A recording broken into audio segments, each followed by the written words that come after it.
মুহররম মাস হিজরি বর্ষের প্রথম মাস। এ মাসের সবচেয়ে বড় তাৎপর্যের বিষয় হলো এটা সম্মানিত 4 মাসের একটা। সম্মানিত মাস কয়টা ভাই? 4টা। কি কি? জিলকদ, জিলহজ, মুহররম, এই 3টা হলো ধারাবাহিক। জিলকদ, জিলহজ এবং মুহররম বছরের 11তম, 12তম আর প্রথম, এই 3টা মাস। আর চতুর্থ মাসটা হলো রজব ও মুদার, আল্লাযী বাইনা জুমাদা ওয়া শাবান, জুমাদাস সানি এবং শাবানের মধ্যবর্তী রজব মাস। এই 4টা মাসকে আল্লাহ তাআলা কোরআনে কারীমে সম্মানিত 4 মাস বলেছেন। সম্মানিত 4 মাস উপলক্ষে সাধারণ ভালো কাজগুলো, রুটিন যে ভালো কাজগুলো আছে সেগুলো নিয়মিত করা, এক্সট্রা কোনো ভালো কাজের নির্দেশনা নাই। আর গুনাহ থেকে বেশিরভাগ বেঁচে থাকতে হবে, কারণ আল্লাহ বলেছেন যালিকা দ্বীনুল কাইয়্যিম ফালা তাজলিমু ফিহিন্না আনফুসাকুম। সম্মানিত মাসগুলোতে তোমরা নিজেদের প্রতি অবিচার করবা না, অর্থাৎ পাপাচার করবা না। অন্য সময় তো পাপাচার করা যাবেই না, এই মাসে বিশেষভাবে পাপাচার থেকে বেঁচে থাকার চেষ্টা করতে হবে। এখন এই যে জিলহজ যাচ্ছে, মুহররম আসছে, দুইটাই কিন্তু সম্মানিত মাস। এই সম্মানিত মাস উপলক্ষে আমার রুটিনে কোনো পরিবর্তন হয়েছে কিনা? রুটিনে পরিবর্তন দূরে থাকুক, আপনি একবারও মনে করেছেন কিনা একটা সম্মানিত মাস আমি অতিক্রম করছি, এটা আপনার মাথায় একবারও আসছে কিনা? যদি না আসে তাহলে আপনি আল্লাহর দেয়া সম্মানিত মাসের সম্মান দিলেন না। এজন্য আমাদের অন্তত এই ধারণাটা মাঝে মধ্যে জেগে উঠতে হবে মনের মধ্যে যে আমরা সম্মানিত মাস ক্রস করছি, অতিক্রম করছি। তাহলে মুহররম মাস সম্মানিত মাসের ভিতরে সবচেয়ে সম্মানিত মাস। নবী করিম সাল্লাল্লাহু আলাইহি ওয়াসাল্লাম এই মাসের একটা বিশেষ করণীয় স্থির করেছেন, সেটা হলো বেশি বেশি নফল রোজা রাখা। মুহররম মাসে বেশি বেশি রোজা রাখা। তিনি বলেছেন আফদালুস সিয়ামি বা'দা রমাদান শাহরুল্লাহিল মুহররম। সহিহ মুসলিমের হাদিস যে রমজানের পর আল্লাহর কাছে সবচেয়ে উত্তম রোজা হলো আল্লাহর মাস মুহররম মাসের রোজা। এই জন্য এই মাসে বেশি বেশি আমরা নফল রোজা রাখবো ইনশাআল্লাহ। এই মাসের তাৎপর্যের আরেকটা কারণ হলো এই মাসে আশুরা আছে, অর্থাৎ মুহররমের 10 তারিখটা বিশেষ তাৎপর্য পূর্ণ একটা দিন, যেদিনে আল্লাহ তাআলা মূসা আলাইহিস সালামকে মুক্তি দিয়েছেন ফেরাউনের বাহিনীর বিপরীতে, এবং নবী সাল্লাল্লাহু আলাইহি সাল্লাম সেই ঘটনায় আল্লাহর কৃতজ্ঞতা আদায় করে মূসা আলাইহিস সালামের সপক্ষে তিনি আল্লাহর কাছে সিয়াম পালন করেছিলেন, এবং আশুরার দিনে রোজা রাখার ফলে 1 বছর পূর্বের গুনাহ মাফ হয়ে যায়। এবং আশুরার সাথে আরও একদিনে রোজা রাখে 9 অথবা 11 মুহররম, 10 তারিখে তো বটেই, তার সাথে 9 তারিখ অথবা 11 তারিখ প্লাস করে 2টা রোজা রাখা হলো সুন্নাহ। এটা হলো মুহররম মাসের করণীয়, সারা মাসে বেশি রোজা রাখা, আশুরার রোজা রাখা বিশেষভাবে, আর সম্মানিত মাস হিসাবে এ মাসের সম্মান দিয়ে চলা, এ হলো মুহররম মাসের করণীয়। এর বাইরে মুহররম মাসকে ঘিরে আমাদের দেশে তাজিয়া মিছিল, শোক মিছিল সহ নানাবিধ কার্যক্রম আমাদের চোখে পড়ে, এগুলোর সাথে কোরআন বা সুন্নাহর কোনো সম্পর্ক নেই, এগুলো মন গড়া এবং বেদাত। যেই দিনে আশুরার দিনে রোজা রাখার কথা বলা হয়েছে সেই দিনে লাল ডেক বসায় যদি খিচুড়ি খায় তাহলে সুন্নাহর খেলাফ কাজ হবে, আরও সে কাজটি আমাদের দেশে হচ্ছে। সুন্নাহর প্রচলন নাই, বেদাতের প্রচলন আছে। আল্লাহ আমাদেরকে বুঝার তৌফিক দান করুন। হিজরি সন, নবী করিম সাল্লাল্লাহু আলাইহি সাল্লামের হিজরতকে কেন্দ্র করে যে সনের গণনা আরম্ভ হয়েছে সেই সনটাকে বলা হয় হিজরি সন। আর গোটা পৃথিবীর মানুষের কাছে অতি পরিচিত আরেকটা সন হলো ঈসাই সন বা খ্রিস্টীয় সন, যেটাকে আমরা ইংরেজি সন বলে জানি। আসলে ইংরেজি সন না, এই সনটার নাম আসলে কি? ঈসাই সন বা খ্রিস্টীয় সন। খ্রিস্টানদের অথবা খ্রিস্টান ধর্ম সংশ্লিষ্ট সন হলো ঈসাই সন, যেটাকে আমরা ইংরেজি সন বলি। এটা কোনো ইংরেজি সন না। এই সনের গণনা আরম্ভ হয়েছে ঈসা আলাইহিস সালামকে কেন্দ্র করে, সেজন্য এটাকে ঈসাই সন বলা হয়। এই সন গণনার সূচনা হয়েছে খ্রিস্টান ধর্ম বিশ্বাসের আলোকে, সেজন্য এটাকে খ্রিস্টীয় সন বা খ্রিস্টাব্দ বলা যায়। কিন্তু এর সাথে ইংরেজির কোনো সম্পর্ক নেই, ফলে এটাকে ইংরেজি সন বলা মোটা দাগে ভুল, যেটা আমরা করি। একটা ধর্মীয় সনকে আমরা সেকুলার সনে পরিণত করেছি। খ্রিস্টীয় সন, ঈসাই সন, এটা কোনো সেকুলার সন না, এটা একটা কোন সন? ধর্মীয় একটা সন। যেই সনের সাথে সম্পর্ক কিসের? ঈসা আলাইহিস সালামের। খ্রিস্টান মানুষ ধর্মের মানুষদের মতে, তাদের বিশ্বাস মতে ঈসা আলাইহিস সালামের জন্মের সনটাকে প্রথম ধরে এরপরে 2-3 গুনতে গুনতে আজ 2026 এসে পৌঁছেছে। তো এই সন গণনাটা মূলত খ্রিস্টান ধর্ম বিশ্বাসকে কেন্দ্র করে বা খ্রিস্টানদের ধর্মীয় ইস্যুকে কেন্দ্র করে, সেজন্য এটা খ্রিস্টীয় সন, খ্রিস্টান ধর্মের মানুষের বিশ্বাস কেন্দ্রিক সন। এটাকে জেনারেলাইজ করে আমাদের সবার কাছে এটাকে সহজে গলদকরণ করা হয়েছে কি বলে? ইংরেজি সন বলে। মানে এই সমাজে যখন মানুষ নিজেকে অনেক সভ্য, শিক্ষিত, স্মার্ট, অনেক বেশি সচেতন মনে করে, সেই সমাজে এরকম মোটা দাগে একটা ভুল আমরা বয়ে বেড়াচ্ছি, যেটা খুবই হাস্যকর। আর যে সনটার ব্যাপারে প্রশ্ন এসছে সেটা হলো হিজরি সন।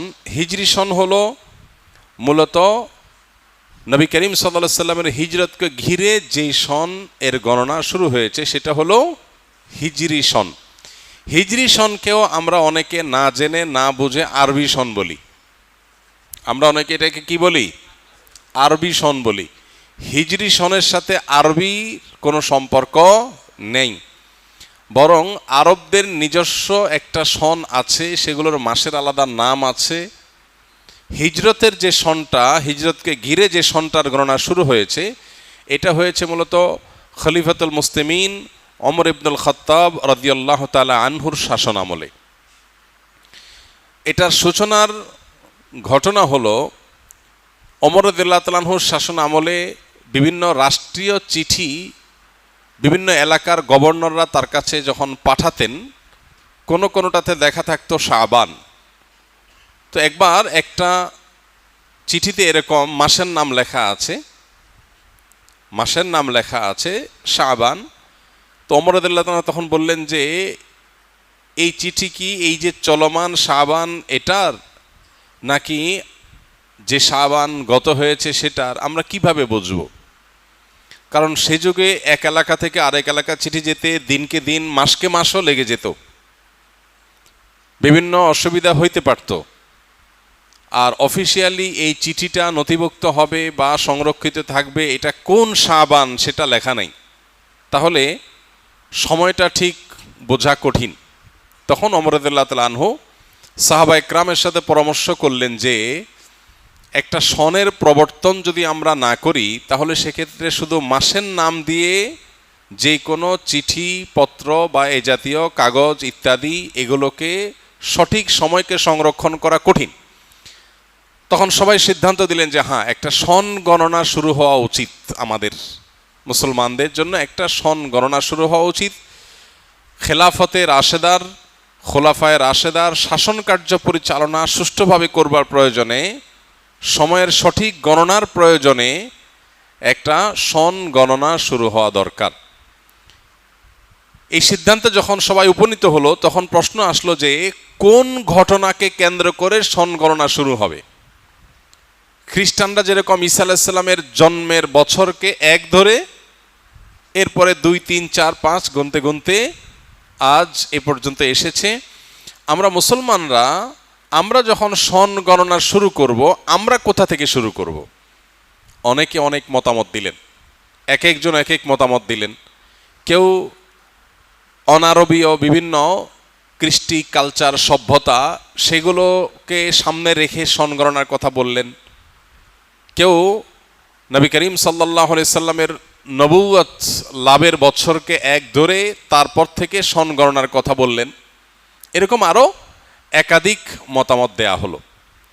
নবী করিম সাল্লাল্লাহু আলাইহি সাল্লামের জন্মের বছরকে এক ধরে তারপরে সন গণনা শুরু করা যেতে পারে, তার নবুয়ত লাভের বছরকে এক ধরে তারপরে 2, 3, 4 গুনতে গুনতে সন গণনা শুরু করা যেতে পারে। অনেকগুলো মতামতের মধ্যে খলিফাতুল মুসলিমিন ওমর ইবনুল খাত্তাব রাদিয়াল্লাহু তাআলা আনহু তিনি নবী সাল্লাল্লাহু আলাইহি সাল্লামের হিজরতের বছরকে, মক্কা থেকে হিজরত করে মদিনায় আসার বছরকে এক ধরে সন গণনার এই মতটাকে তিনি পছন্দ করলেন এবং এটার উপরে সাহাবায়ে কেরাম সিদ্ধান্ত নিলেন যে হ্যাঁ, আমরা হিজরতের সন থেকে সন গণনা শুরু করব। সেই থেকে শুরু হয়েছে হিজরি সন। বাংলা সন যেটা প্রচলিত আছে এটাও হিজরি সনের আরেকটা ভার্সন।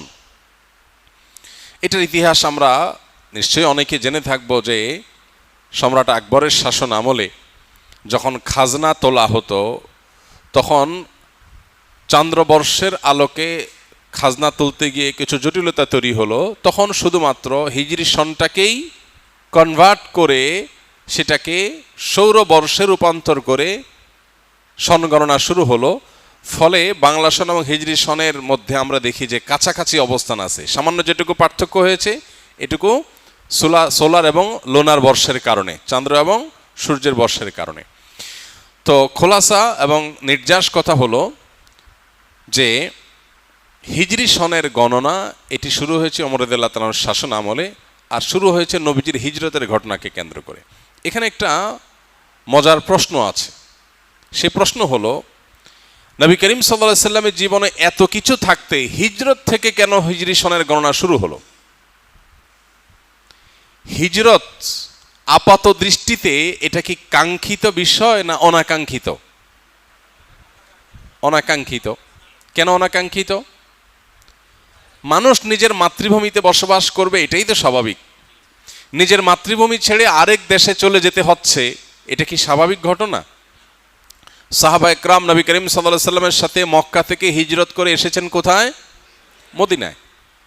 তাদের মাতৃভূমিতে তাদেরকে থাকতে দেয়া হয়নি, তাদেরকে দেশান্তরিত হতে বাধ্য করা হয়েছে। তারা দেশান্তরিত হয়েছেন, হিজরত করেছেন। এটি কি প্রত্যাশিত ছিল? তাহলে একটা দুঃখজনক ঘটনাকে কেন্দ্র করে হিজরি সনের গণনা কেন শুরু হলো? মানুষ কি দুঃখের ঘটনাকে স্মরণীয় করে রাখতে চায় না সুখের ঘটনাকে? কি বলেন? আনন্দের ঘটনাকে স্মরণ করিয়ে রাখতে চায় নাকি বেদনার ঘটনাকে? বেদনাকে স্মরণ করে রাখতে চায় মানুষ। বেদনা মানুষ ভুলতে চায়, দুঃখের ঘটনা মানুষ ভুলতে চায়, মানুষ স্মরণ করতে চায় না। স্মরণ করতে চায় কোনটা? আনন্দের ঘটনা। এই জন্য জন্ম দিবস উদযাপন হয়, অবশ্য আজকাল মৃত্যু দিবস উদযাপন হয়, বিবাহ বার্ষিকী উদযাপন হয়, যদিও আজকাল বিবাহ বিচ্ছেদ নিয়েও উদযাপন হয়। কিয়ামত নিকটবর্তী হয়ে গেছে, মানুষ অনেক উদ্ভট এবং হাস্যকর কাজও করবে। বাকি সাধারণ আমাদের সমাজ ব্যবস্থায়, আমাদের সাধারণ জীবনযাত্রা আমরা দেখি আনন্দের ঘটনাকে মানুষ বারবার স্মরণ করে মজা পায়, দুঃখের ঘটনা মানুষ ভুলতে চায়। সেখানে সাহাবীরা নবী সাল্লাল্লাহু আলাইহি সাল্লামের জীবনে নবুয়ত লাভের বছর, আনন্দের বছর, বদরের যুদ্ধের বিজয় আনন্দের বছর, এরকম কোন একটা আনন্দের ঘটনাকে কেন্দ্র করে সন গণনা শুরু না করে একটি বেদনার ঘটনাকে কেন্দ্র করে সন গণনা শুরু করেছেন কেন? আমরা যদি দেখি ঈসাই সনের কথা, খ্রিস্টীয় সনের কথা, তাহলে সেটা দেখি যে ঈসা আলাইহিস সালামের জন্মর বছরকে এক ধরে তারা গণনা শুরু করেছে, একটা আনন্দের ঘটনা। কিন্তু মুহাম্মদ সাল্লাল্লাহু আলাইহি সাল্লামের ক্ষেত্রে এসে কেন সাহাবা একরাম একটা বেদনার ঘটনা দিয়ে শুরু করলেন? উত্তর হলো, হিজরত আপাত দৃষ্টিতে বেদনা হলেও হিজরত হলো কিয়ামত পর্যন্ত আগত মুসলমানদের জন্য সবচেয়ে বড় প্রেরণার নাম। কিভাবে প্রেরণা? কারণ হিজরত আমাদেরকে স্মরণ করিয়ে দেয়, কঠিন সময়ে যদি তোমাকে তোমার মাতৃভূমি ত্যাগ করে চলে যেতেও হয়, তোমার প্রতি জুলুম করে তোমাকে যদি দেশান্তর করেও দেয়া হয়, আল্লাহর সন্তুষ্টি চিত্তে যদি তুমি সেই কাজটাকে বরণ করো, মেনে নাও, আর তুমি যদি সত্যের উপরে অটল অবিচল থাকো, তাহলে অচিরেই তুমি আবার সেই ভূমিতে ফিরে আসবে। হিজরত সেই শিক্ষা, সেই প্রেরণা, সেই স্মরণ আমাদেরকে করায়। সেই জন্য সাহাবা একরাম হিজরতকে স্মরণীয় করে রাখবার চেষ্টা করেছেন। আপাতদৃষ্টিতে দেখা যায় হিজরতের মাধ্যমে সাহাবা একরাম এক এলাকা থেকে আরেক এলাকায় রিফিউজিদের মতো আশ্রয় নিতে হয়েছে, কিন্তু আমরা দেখেছি হিজরতের পরের ইতিহাসটা বিজয়ের ইতিহাস। ইন্নামা আল উসরে ইউসরা। কঠিন সময় যখন যায় আমরা বিচলিত হয়ে যাই, কিন্তু কঠিন সময়ের পরেই যে সুসময় আসে এটা হিজরত আমাদেরকে বলে দিয়েছে। হিজরতের পরে দ্বিতীয় হিজরি সনেই আমরা দেখেছি বদরের মতো ঐতিহাসিক বিজয় আল্লাহ তাআলা দিয়েছেন। মাত্র 6 থেকে 7 বছর যেতে না যেতেই আল্লাহ মক্কা বিজয়ের মতো ঘটনা দিয়েছেন। মাত্র 10 বছরের মধ্যে পৃথিবীর পট পরিবর্তন করে দিয়েছেন। যেটা মক্কায় থেকে 13 বছরে হয় নাই, সেটা মদিনায় 10 বছরে তার চাইতে বহুগুণ অগ্রসর হয়েছে। এমনকি আল্লাহ আয়াতও নাজিল করেছেন, ইযা জাআ নাসরুল্লাহি ওয়াল ফাতহ। আল্লাহর সাহায্য এবং বিজয় যখন আসবে, দেখবে মানুষ দলে দলে ইসলামে আল্লাহর দ্বীনে দাখিল হচ্ছে। তাহলে হিজরতের পরেই এটি ঘটেছিল। এজন্য কোনো বেদনা বিধুর অধ্যায় বাহ্যিক দৃষ্টিকোণ থেকে কোনো পরীক্ষা, এটা ইমানদার কখনো এটাতে ভেঙে পড়া উচিত নয়। হিজরত আমাদেরকে সেই শিক্ষা দেয়। কঠিন সময়ের পরে সুসময় আসে, প্রয়োজন শুধু সবরের, প্রয়োজন শুধু ধৈর্যের, প্রয়োজন শুধু অপেক্ষার, প্রয়োজন শুধুমাত্র সঠিক ট্র্যাকে নিজেকে টিকিয়ে রাখার। কিয়ামত পর্যন্ত আগত ইমানদারদের জন্য হিজরতের চেতনা, হিজরতের শিক্ষা, এটা দৈনন্দিন জীবনে, দিনী জীবনে, সামগ্রিক জীবনে বারবার মানুষের জীবনে প্রয়োজন। এই জন্যই সাহাবায়ে কেরাম হিজরতের এই ঘটনাকে স্মরণীয় করে রাখবার জন্য হিজরি সনের গণনা শুরু করেছেন হিজরতের ঘটনা থেকে।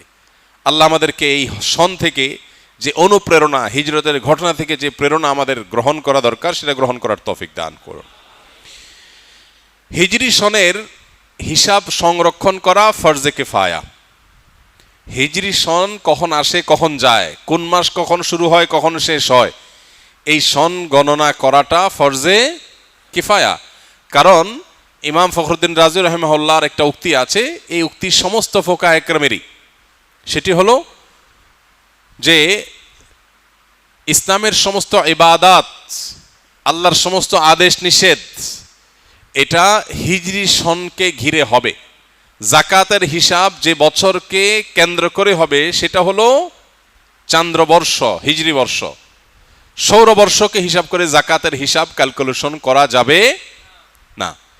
ঠিক একইভাবে আমরা সিয়াম, রমাদান, ঈদ, ঈদুল ফিতর, ঈদুল আজহা, তারপরে জিলহজের প্রথম দশক, মুহররম, আশুরা, এসব আমলগুলোর উদযাপন, এই আমলগুলো আমরা বাস্তবায়ন করব যেই সনকে ফলো করে, সেটা হলো চান্দ্রবর্ষ, হিজরি বর্ষ, সৌরবর্ষ না। যেহেতু আমাদের ইবাদত এই বর্ষকে ঘিরে, এই সনকে ঘিরে সম্পন্ন করতে হবে, সেজন্য এই সনের হিসাব রক্ষা করাটা ফরজে। কোনো মুসলমান সমাজে কেউ যদি এটার হিসাব সংরক্ষণ না করে, সবাই গুনাহগার হবে।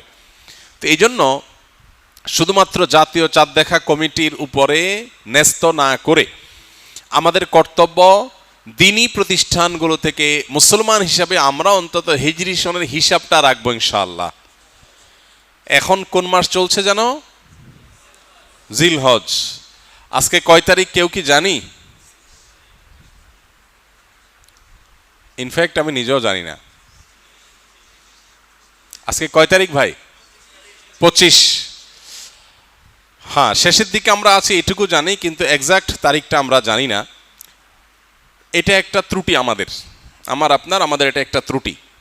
আমরা চেষ্টা করব ইনশাআল্লাহ হিজরি সনের তারিখ কখন আসে কখন যায় ঠিক রাখবার। আমাদেরকে চাঁদের 13, 14, 15 এই 3 দিনে রোজা রাখার নির্দেশ করেছেন নবী করিম সাল্লাল্লাহু আলাইহি সাল্লাম, যে 3 দিনকে বলা হয় আইয়ামে বীজ। আইয়ামে বীজ চাঁদের, চান্দ্র মাসের 13, 14, 15। তাহলে এই 13, 14, 15 এই দিনগুলোতে রোজা রাখার জন্য হলেও তো এই মাসের হিসাব আমাদের রাখতে হবে কি হবে না? তাহলে আমরা চেষ্টা করব কিছু লোক হলেও এটা হিসাব সংরক্ষণ করার। আল্লাহ আমাদেরকে তৌফিক দান করুন।